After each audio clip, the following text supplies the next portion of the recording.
Astro సిండికేట్లో మీ personal and business promotions కోసం కింది నెంబర్కు కాంటాక్ట్ చేయండి.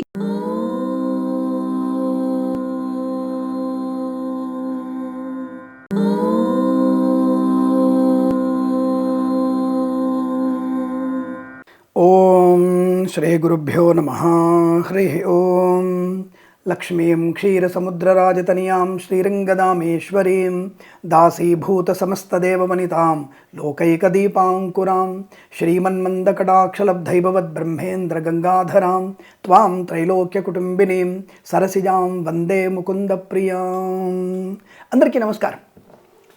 సంక్రాంతి తర్వాత గ్రహాల యొక్క మార్పు ఎలాంటి ఫలితాన్ని ఇవ్వబోతోంది, ఏ రాశుల మీద ఎటువంటి ఫలితాన్ని చూపించబోతోంది అని చాలామంది ఉత్సాహవంతులు మమ్మల్ని ప్రశ్నిస్తున్నారు. అందరికీ ఒక విజ్ఞప్తి, నేను చేస్తున్నటువంటి వీడియోల గురించి తప్పకుండా మీరు విమర్శ చేయవచ్చు, నేను చేయొద్దని చెప్పట్లేదు. బట్ అది విమర్శ అందమైనటువంటి పదాలతో చేయాలి. అంటే అనవసరంగా తప్పుడుగా మాట్లాడి చేయకండి, విమర్శించండి, నేను వద్దనట్లేదు. అట్లాగే మీ అమూల్యమైనటువంటి కామెంట్ చేసి ఇంకేదైనా మార్పులు కావాలనుకుంటే మీరందరూ ఇలాంటి మార్పులు కోరుకుంటే నేను మీకు తగ్గట్టుగా నేను వీడియోస్ చేసే ప్రయత్నం చేస్తాను. ఆ విషయాన్ని గమనించండి. ధన్యవాదాలు. ఈ గ్రహాల మార్పు అనేది సంక్రాంతి నుంచి కొంత ఎక్కువగా ఉంది కదా, మరి దానివల్ల ఉన్నటువంటి ప్రభావం ఎలా ఉండబోతుంది అనేది చాలా చెప్తున్నారు. అంటే మకర సంక్రమణంలో రవి ప్రభావం అని చెప్పుకుంటున్నాం. ఈసారి కూడా అలాంటి ప్రభావం కూడా చెప్పుకుంటూ దాంతోపాటుగా ఇతర గ్రహాలు కూడా మకర రాశిలోకి ప్రవేశించబోతున్నాయి, కొన్ని ప్రవేశించాయి కూడా. మరి అలాంటప్పుడు ఏ రాశుల వారికి ఎటువంటి ఫలితాలు ఉంటాయి? మరి ఈ ఫలితాలు ఎన్ని రోజులు ఉంటాయి అంటే 25 రోజులు ఉంటాయి, 40 రోజులు ఉంటుంది, అలాగే 18 రోజులు కూడా ఉండే అవకాశం ఉంటుంది.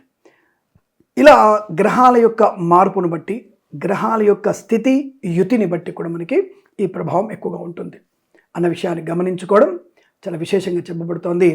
కాబట్టి ఇక్కడ మనకి మకర సంక్రాంతి పండగ అయిపోయిన తర్వాత గ్రహస్థితిని బట్టి 12 రాశుల వారికి మనం తెలుసుకుందాం. ముఖ్యంగా మనం ఒక విషయం చెప్పుకోవాలి.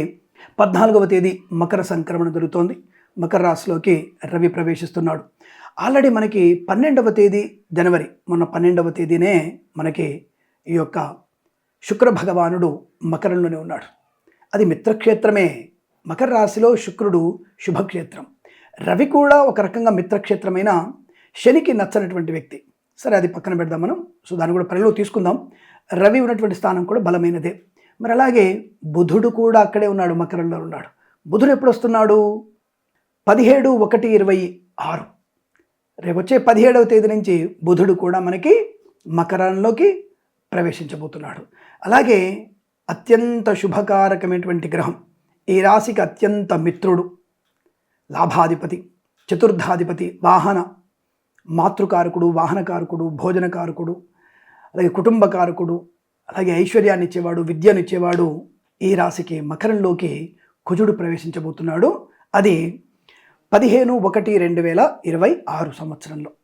అంటే ఈ 4 గ్రహాలు ఎవరెవరు అంటే రవి, కుజ, బుధ, శుక్ర 4 గ్రహాల యొక్క సంచారము ఏ రాశుల వారి మీద ప్రభావాన్ని చూపిస్తుంది. మనం మాసవారి ఫలితాలు చూసుకున్నప్పుడు కూడా ఇవే చూస్తాం. కానీ మధ్యలో ఉన్నారు కదా, మధ్యలో వచ్చారు కాబట్టి ఈ మధ్యలో ఉన్నప్పుడు ఈ గ్రహాల యొక్క ప్రభావం ఏ రాశి మీద తీవ్రంగా ఉంటుంది, ఎవరికి నష్టాన్ని కలిగించబోతున్నాడు అనే విషయాన్ని తెలుసుకునే ప్రయత్నం చేద్దాం. ముఖ్యంగా మనం కర్కాటక రాశి నుంచి మొదలు పెడదాం. ఎందుకంటే మకర సంక్రమణ జరిగింది కదా, కర్కాటక నుంచి మొదలుపెట్టినప్పుడు సప్తమ స్థాన దృష్టిని మనం చూసే అవకాశం ఉంటుంది. కాబట్టి కర్కాటక రాశి వారికి ఈ యొక్క మకరంలో ఎప్పటి నుంచి అంటే దాదాపుగా 17వ తేదీ నుంచి మీరు ఫలితాలు అనుకోండి. 17వ తేదీ నుంచి 4 గ్రహాల కూటమి ఉంది. ఆ లోపు మనకి 3 గ్రహాల కూటమి ఉంటుంది 15వ తేదీ నుంచి. అంతకుముందు ద్విగ్రహ కూటమి, ద్విగ్రహ, త్రిగ్రహ, చతుర్గ్రహ కూటమి అనేది బాగా కనపడుతుంది మనకి. సో ఓవరాల్గా మనకి 17 జనవరి నుంచే ఈ యొక్క 4 గ్రహాల మకర రాశి సంచారం వల్ల మనకున్నటువంటి ఫలితాలను బట్టి కర్కాటక రాశి వారికి చాలా మంచి శుభయోగమే. సప్తమ స్థానంలో శుభగ్రహాలు ఉండడం అనేది చాలా మంచి శుభయోగాన్ని కలిగిస్తుంది. శుక్రుడు శుభకారకుడే, బుధుడు శుభకారకుడే, అలాగే రవి గ్రహరాజు శుభకారకుడే, అలాగే మనకి కుజుడికి ఉచ్చస్థితి, మకరంలో కుజుడు ఉచ్చస్థితి. కాబట్టి తప్పకుండా ఈ కుజుడు అనేవాడు మకర రాశికి అత్యంత శుభాన్ని కలిగిస్తాడు. సో కర్కాటక రాశి వారికి ఇతరుల వల్ల ధనయోగము, ఉద్యోగ లాభము, వ్యాపార లాభము, వివాహ యోగ్యతను కలిగిస్తాడు. సంతానం లేని వారికి సంతానాన్ని కూడా కలిగించే అవకాశాలు ఉంటాయి. అలాగే మరి సింహరాశి వారికి కొంత షష్టమ స్థాన గ్రహస్థితి, రాహువు గురుడు ఇలాంటి గ్రహాలు మనకి షష్టమ స్థానంలో శుభాన్ని కలిగించిన అన్ని రాసులు షష్టమంలో శుక్రుడు దోషకారకుడు, భృగు షట్క దోషం ఉంటుంది. అలాగే ఈ సింహరాశికి ధనాధిపతి అయినటువంటి బుధుడు కూడా షష్టమంలో ఉండడం వల్ల శత్రువుల వల్ల ధన నష్టాన్ని పొందుకునే అవకాశం కూడా ఉంటుంది. గ్రహరాజైనటువంటి రవి షష్టమ స్థానంలో ఉండడం వల్ల సింహరాశికి పెద్దగా ఉపయోగం ఉండదు, కానీ మకర రాశికి ఉపయోగాన్ని కలిగిస్తాడు. ఆ విషయాన్ని గమనించండి. సో ఈ సింహరాశి వారికి యావరేజ్ ఫలితాలు, నెగిటివ్ ఏమి ఇవ్వడు. ఎందుకంటే అక్కడ బుధుడు కొంత మిత్రక్షేత్రమే, శుక్రుడు మిత్రక్షేత్రం కనుక తప్పకుండా వీరికి యావరేజ్ ఫలితాలు, నో నెగిటివ్ అంతగా వచ్చే అవకాశం లేదన్న విషయాన్ని గమనించండి. ఇక మనకి మకర రాశిలోకి వద్దాం. మనం మకర రాశిలోకి వస్తే మకర రాశిలో శుక్ర సంచారం అత్యంత శుభం. మకర రాశిలో కుజుడు ఉచ్చస్థితి, అదృష్ట యోగం, ఆత్మస్థైర్యం, గొప్ప ధనయోగం, ఏదైనా సాధించగలిగే మనస్తత్వం, స్త్రీ మూలక ధనలాభం, వివాహ యోగం. అలాగే బుధ సంచారం వల్ల మకర రాశికి బుధుడు ఒక రకంగా భాగ్యాధిపతి కూడా అవుతున్నాడు, ఒక రకంగా షష్ఠాధిపతి వల్ల శత్రువుల బెడద ఉన్నా కానీ భాగ్యాధిపతి వల్ల వీరికి విదేశీయానం, ఉద్యోగ లాభం, అలాగే రావలసినటువంటి ధనము రావడం, ఆస్తి పంపకాలు, నూతన ఆస్తులు కొనుగోలు చేసే అవకాశం కూడా చాలా బ్రహ్మాండం కలిగిస్తుంది. కాబట్టి మకర రాశిలో రవి వల్ల ఆరోగ్యవంతమైన శుభయోగం, మంచి ఆరోగ్యాన్ని ఇస్తాడు. కాబట్టి రవి, బుధ, శుక్ర, కుజగ్రహాలతో మకర రాశి వారికి అత్యంత శుభకరమైనటువంటి యోగాన్ని కలిగించే అవకాశంగా చెప్పవచ్చు. కన్యారాశిలోకి వద్దాం. మళ్ళీ మనం కన్యారాశి వారికి కొంతవరకు కన్యా, తుల, వృశ్చికం, ధనుస్సు, మకరం పంచమ గ్రహస్థితి. పంచమలో ఉన్నటువంటి గ్రహాల వల్ల తప్పకుండా బుధుడికి యోగత్వమే కలిగిస్తుంది. అక్కడ కుజుడు మాత్రమే ఈ కన్యారాశి వారికి కొంత ఇబ్బంది కలిగించిన, అంటే మధ్యవర్తిత్వంగా ఉన్న, బట్ మిగతా గ్రహాల వల్ల, శుక్రుని వల్ల, రవిగ్రహం వల్ల, బుధుడి యొక్క స్థితి వల్ల వీరికి మంచి అనుకూలత, ప్రయాణ లాభం, వాహన యోగం, విద్యాలాభం ఉంటుంది. పోటీ పరీక్షలు కానీ, అకాడమిక్ పరీక్షలు కానీ వీరికి మంచి ఉన్నత స్థాయి విద్యాభివృద్ధి పొందుకునే అవకాశాలు కన్యారాశి వారికి కనబడుతుంది. ఆరోగ్య లాభాన్ని కూడా కలిగించే అవకాశాలు కనబడుతున్నాయి.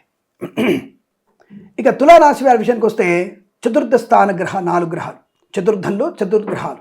దానివల్ల ఏమవుతుందంటే పెద్దగా యూజ్ అనేది కొంత కష్టం. కానీ శుక్రుడు మిత్రక్షేత్రంలో ఉండడం వల్ల, కానీ మిత్రక్షేత్రంలో ఉన్నప్పటికీ కూడా రవి కుజగ్రహాలతో కలిసి ఉండడం వల్ల అక్కడ శుక్రుడికి పెద్దగా యూజ్ఫుల్ అయ్యేటువంటి అవకాశాలు కష్టం.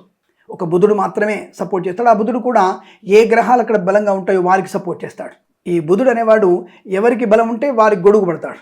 కాబట్టి ఇక్కడ బుధుడు కూడా శుక్రుని కన్నా రవికి, కుజుడికి ఎక్కువ వాళ్ళకి సహాయం చేసేవాడు కాబట్టి, వారిని అనుసరిస్తారు. కాబట్టి ఈ తులారాశి వారికి పెద్దగా ప్రయోజనం అనేది అంతగా ఉండకపోవచ్చు. బట్ శుక్రుడి వల్ల లాభం ఉంది కనుక 17వ తేదీ నుంచి కొంత వీరికి ధనప్రాప్తి, అలాగే విద్యా సంబంధించిన అనుకూలతలు, బ్యాక్లాగ్స్ ఉంటే పూర్తి చేసుకోవడం, విదేశీయానానికి తప్పకుండా అనుకుంటుంది. టెక్స్టైల్స్ వ్యాపారంలో వీరికి మంచి లాభాలు పొందుకునే అవకాశం కనబడుతుంది. ప్రారంభంలో పెద్దగా అంత నెగిటివ్ ఏం లేదు, కానీ పాజిటివ్ ఉండే అవకాశాలు కష్టం. ఆ విషయాన్ని గమనించుకోండి. మేషరాశి వారికి వద్దాం. మేషరాశి వారికి దశమ స్థానంలో మేషరాశ్యాధిపతి అయినటువంటి కుజుడు ఉచ్చస్థితి పొందుకోవడం రాజయోగాన్ని ఇస్తాడు. అలాగే తృతీయ షష్ఠాధిపతి అయినటువంటి మేషరాశికి తృతీయ షష్ఠాధిపతి అయినటువంటి బుధుడు దశమంలో ఉండడం వల్ల వృత్తి ఉద్యోగాదుల లాభాన్ని కూడా కలిగిస్తాడు తప్పకుండా.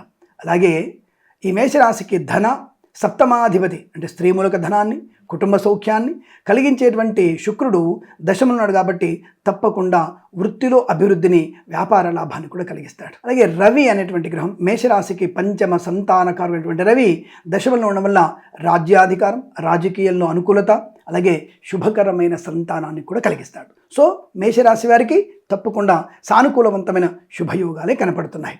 ఇక మనకి వృషభ రాశి వారికి ఎలా ఉంటుంది? వృషభ రాశి వారికి భాగ్యస్థ చతుర్గ్రహ సంచారం చాలా మంచి అనుకూలతని, ఆనందాన్ని కలిగిస్తాడు.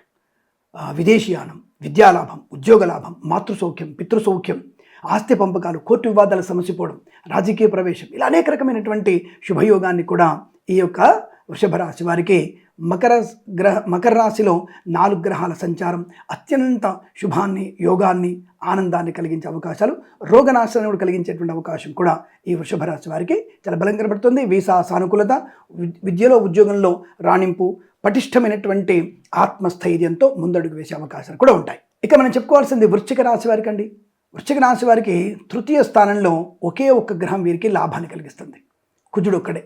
వృశ్చిక రాశి అధిపతి శుక్రుడు కదా, శుక్రుడి వల్ల వీరికి తప్పకుండా మంచి శుభయోగాన్ని కలిగిస్తాడు. అంటే ఆరోగ్యాన్ని ఇస్తాడు, చాలా మంచి ఆరోగ్యాన్ని ఇస్తాడు. కానీ శుక్రుడి వల్ల ధన నష్టం, స్త్రీ మూలక అవమానం, లేనిపోని వాదోపవాదాలు, అనవసరంగా పోలీస్ స్టేషన్ గడప దొక్కాల్సిన అవసరాన్ని కలిగిస్తాడు. కాబట్టి ఆ విషయంలో మనం ఎమరుపాటుగా జాగ్రత్తగా ఉండవలసిన అవసరంగా చెప్పబడుతోంది. అలాగే ఆరోగ్యంపైన దృష్టి పెట్టండి. అలాగే ఖర్చు కూడా విపరీతంగా ఉండే అవకాశం ఉంటుంది. కాస్త ఖర్చుని కంట్రోల్ చేసుకునే అవకాశం, పేరు ప్రఖ్యాతుల కొరకు వెంపర్లాడడం, చేసిన తప్పు మళ్ళీ మళ్ళీ చేసేటువంటి అవకాశాన్ని కలిగిస్తాడు. జాగ్రత్తగా ఉండండి. మళ్ళీ అదే 20వ తేదీ తర్వాత తప్పకుండా వీరికి, ఈ వృశ్చిక రాశి వారికి 20వ తేదీ తర్వాత ధనయోగాన్ని, కీర్తిని, గౌరవాన్ని, ఆరోగ్య లాభాన్ని, ఐశ్వర్యాన్ని, సుఖాన్ని, సంతోషాన్ని ఇచ్చే అవకాశాలు ఉంటాయి. ప్రారంభంలో కాస్త జాగ్రత్తగా ఉండండి, తదుపరి మీకు అనుకుంటాయి. కానీ ప్రారంభంలోనే తీవ్రమైనటువంటి నష్టాన్ని, కష్టాన్ని, ఇబ్బందులు పెడుతూనే తర్వాత ఇచ్చేటువంటి శుభయోగం కొంత మనకు ఉపయోగపడుతుంది. కానీ తప్పకుండా మీరు సుబ్రహ్మణ్య స్వామి ఆరాధన, శనేశ్వర గ్రహ అనుగ్రహాన్ని పొందుకునే ప్రయత్నం తప్పకుండా చేస్తే మీకు మంచి ప్రయోజనాన్ని, శుభాన్ని పొందుకునే అవకాశాలు బలంగా ఉంటాయి. ఇక ధనుస్సు రాశి వారికి ఎలా ఉంటుంది? ద్వితీయంలో అంటే చాలామంది ఇది ప్రాణహాని కలిగించే స్థానం కదా, ద్వితీయ స్థానం ఒక రకంగా ఇబ్బంది కలిగిస్తుంది. అయినప్పటికీ కూడా వాక్కు, కుటుంబము, ధనము, అలాగే ఇతరులతో రాసినటువంటి ధనము తెప్పించుకోవడం లాంటి విషయాల్లో ఇక్కడ మీకు గురుడు అంటే ధనుసు రాశి వారికి శుభయోగాన్ని కలిగిస్తాడు. ఎందుకు? శుక్రుడు లాభాధిపతి, ధనస్థానంలో ధనయోగాన్ని, ఆనందాన్ని ఇస్తాడు. అలాగే బుధుడు దశమాధిపతిగా, ఈ రాశి వారికి దశమాధిపతిగా ద్వితీయ స్థానంలో ఉద్యోగ లాభాన్ని, ఉద్యోగ భద్రతని, విదేశాలని స్వదేశానికి వచ్చి మళ్ళీ విదేశాలు వెళ్ళగలిగే యోగాన్ని కూడా కలిగిస్తాడు. సంతాన యోగాన్ని కూడా కలిగించే అవకాశం, వివాహ యోగాన్ని కూడా కలిగిస్తాడు ధనుసు రాశి వారికి బుధుడి వల్ల. అలాగే శుక్రుడి వల్ల లాభం. అలాగే కుజుడు తప్పకుండా వ్యయాధిపతి అయినా పంచమాధిపతి, ధనుసు రాశికి పంచమాధిపతి కుజుడు ద్వితీయ స్థానంలో ఉచ్చస్థితిలో ఉండడం వల్ల తప్పకుండా వీరికి అనుకున్నటువంటి పనిని సానుకూలంగా పూర్తి చేసే అవకాశం. రవి అనేటువంటి గ్రహం వీరికి భాగ్యాధిపతి.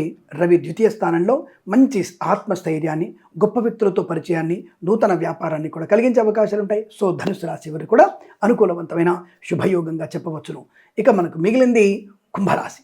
కుంభరాశి వారికి ఉన్నటువంటి ఫలితాలు ఎలా ఉంటాయి అంటే, కుంభరాశి వారికి తీవ్రమైనటువంటి అనర్థాలు, నష్టము, కష్టము, అవమానం, చికాకు, తొందరపాటుతనం, లేనిపోని వివాదాలు. లగ్నంలో ఆల్రెడీ రాహు ఉన్నాడు.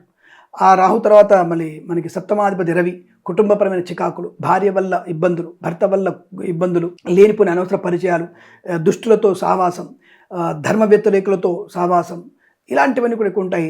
నోరు జారడం, ఇబ్బంది పడడం, సోదరులతో కంటూ, లేనిపోని భేషజాలు, గొప్ప వ్యక్తిత్వాన్ని ప్రూవ్ చేసుకోవడానికి ఖర్చులు లెక్క పెట్టుకోవడం, అలాగే అనారోగ్యం, కుజుడి వల్ల అనారోగ్యం, అనవసర ప్రయాణాలు, ఇవన్నీ కలిగిస్తాడు. ఉద్యోగంలో లంచగొండలకు పట్టుబడే అవకాశం ఉంటుంది.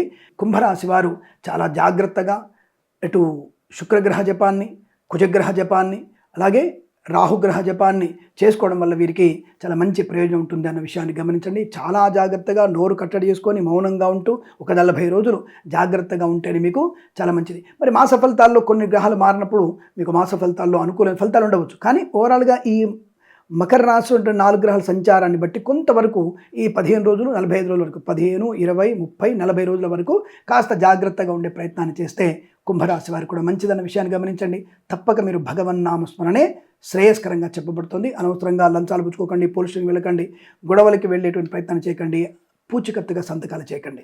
అలాగే ఇక మిగిలింది మనకి మీనరాశి వారికి ఎలా ఉంటుంది? సో మీనరాశి వారికి అదృష్ట యోగమే. అదేమిటండి, చాలామంది వచ్చేసి శని బాగా ఇబ్బంది పడతాడని చెప్తారు, రాహు వల్ల ఇబ్బంది చెప్తున్నారు. సో పర్లేదు, రాహు వ్యయంలో ఉన్నప్పటికీ ఇక్కడ మిగతా 4 గ్రహాలు శుభాన్నిస్తున్నాయిగా. ప్రయాణ లాభం, తీర్థయాత్ర సేవన, ధర్మకార్యాలు, యజ్ఞయాగాదులు, వివాహ యోగం, సంతాన యోగం, బుద్ధి లాభం, విద్యాలాభం, లాభస్థానంలో 4 గ్రహాల కూటమి తప్పకుండా మీకు అనుకూలవంతమైనటువంటి శుభయోగాన్ని, ధనలాభాన్ని, అలాగే రావాల్సిన బాకీలు వసూలు చేసుకోవడం, వృత్తి ఉద్యోగాదుల లాభాన్ని కలిగించే అవకాశాలు కూడా మీనరాశి వారికి ఖచ్చితంగా అనుకూలంగా ఉంటుంది. ఇందులో సందేహపడాల్సిన అవసరం లేదు. శుభమస్తు. ఇక మిగిలింది మనకి మిథున రాశి. మిథున రాశి వారికి ఉన్నటువంటి ఫలితాలు ఎలా ఉన్నాయి స్వామి అంటే, తీవ్రమైనటువంటి ఆటంకాలు. ఎందుకంటే అష్టమ స్థానంలో ఉన్నటువంటి గ్రహ సంచారం వీరికి అనారోగ్యాన్ని, ప్రయాణ ప్రమాదాన్ని, మద్యపాన సేవనం, జుగుప్సాగరణ వీడియోలు, ఫోటోలు షేర్ చేసుకోవడం, లేనిపోని కొత్త రోగాలు సృష్టించుకోవడం, అనవసరమైన ప్రయాణాలు, తీర్థయాత్ర కూడా మీకు ప్రమాదాన్ని కలిగిస్తుంది.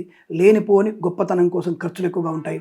అనవసరంగా ఆర్భాటాలు, అలా కొన్ని విషయాలకు కక్కుర్తి పడడం, చిన్న విషయాలకి అవమానపడడం, అలాగే ఆర్థిక విషయాల్లో నష్టం, షేర్ మార్కెట్ స్పెక్యులేషన్లో కొద్ది నష్టాన్ని పొందుకునే అవకాశం, లేనిపోని చికాకులు, తొందరపాటు నిర్ణయాలు, వైవాహిక జీవనంలో చిన్న ఇబ్బందులు, వాహనం కానీ, సువర్ణ ఆభరణం కానీ, ముఖ్యమైన డాక్యుమెంట్స్ కానీ పోగొట్టుకునే అవకాశం, వృత్తి ఉద్యోగాలు నష్టంగా కలిగే అవకాశం ఉంది. కాబట్టి మిథున రాశి వారు తప్పనిసరిగా మీరు రవి, కుజ, శుక్ర, బుధ గ్రహాల యొక్క అష్టోత్తరం 40 రోజుల వరకు చదువుకుంటే చాలా మంచిది, శుభకరంగా అనుకూలంగా ఉంటుందన్న విషయాన్ని గమనించండి. ఇవి మనకు మకర రాశిలో 4 గ్రహాల యొక్క సంచారం వల్ల సంక్రాంతి తర్వాత వచ్చేటువంటి కొన్ని గ్రహాల యొక్క స్థితి, యుతి, వాటి ఫలితాలు ఇవన్నీ కూడా మాస ఫలితాల్లో కొంత వేరుగా ఉండవచ్చు. ఎందుకంటే అక్కడ కుజుడి యొక్క డిగ్రీల్ని, బుధుడికి కుజుడికి డిగ్రీస్ని, శుక్రునికి చంద్రునికి డిగ్రీస్ని, చంద్రునికి రవికి, అలాగే బుధుడికి శుక్రుడికి, అలాగే బుధుడికి గురుడికి ఉన్నటువంటి డిగ్రీల ప్రకారంగా దాన్ని విభజించి మాస ఫలితాలు చెప్పే అవకాశం ఉంటుంది. బస్ ఇవి మీకు సూచన, ఇలా ఉండబోతుంది, జాగ్రత్తగా ఉండండి, ఇలా ఉండబోతుంది, మంచి పనులు చేయండి చెప్పేటువంటి సూచన అన్న విషయాన్ని గమనించుకొని మీరందరూ కూడా ఆర్థిక ఆనంద ఐశ్వర్య యోగాలు పొందాలని కోరుకుంటూ సర్వేజన సుఖినో భవంతు. ప్రేమతో మీ కిరణ్ శర్మ. మిగిలిన రాశుల వారికి చతుర్గ్రహ కూటమి, మకర రాశిలో చతుర్గ్రహ కూటమి ప్రభావం ఎలా ఉండబోతుందో వచ్చే ఎపిసోడ్లో మళ్ళీ తెలుసుకుందాం. అంతవరకు సెలవు, నమస్కారం.